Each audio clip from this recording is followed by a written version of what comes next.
Hi guys! Ito may panibago tayong bouquet na ginawa. Sana magustuhan nyo. At sa mga nanonood ng aking video, huwag niyo pong kalimutan mag-subscribe para mas marami kayo makita mga arrangement ng bouquet at mga fresh flower. Yan po ang trabaho ko dito sa Dammam, Saudi Arabia. Huwag po kayo mayayang mag-subscribe para po may makita kayo mga bouquet at fresh flower na ina-arrange ko. Ayan po. Ganyan lang po ang paggawa ko. Simple lang po. Hindi po tayo masyado nagde-decorate. Pero nilalagyan po natin ng arrangement yung mga bouquet na ginagawa natin. Ginigiprep ko na po siya ngayon.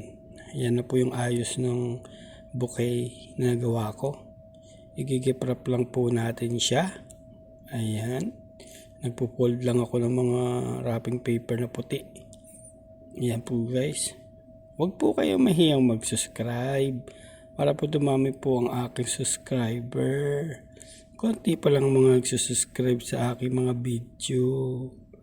Maawa na kayo. Salamat po sa mga na tumatangkilik ng mga video ko. Huwag po kayo magsawang manood.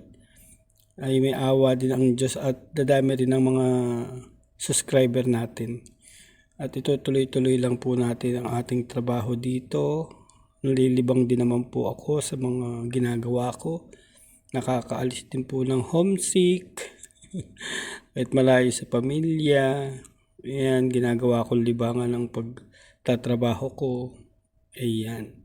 Sana po nagugustuhan nyo rin po yung mga bulaklak na nakikita nyo yung ginagawa ko. Minsan, shortcut ko na nga lang po para mabilis. Para makita nyo agad yung presentation at matapos nyo yung mga video ko. Huwag po sana kayo magsawa. God bless po sa inyong lahat. Thank you, thank you. Sana mag-subscribe po ang mga nakaabot ng video ko kung saan man napupunta itong mga video ko. Sa amang mundo. At sana marami pang mag-like at mag-subscribe. Salamat po.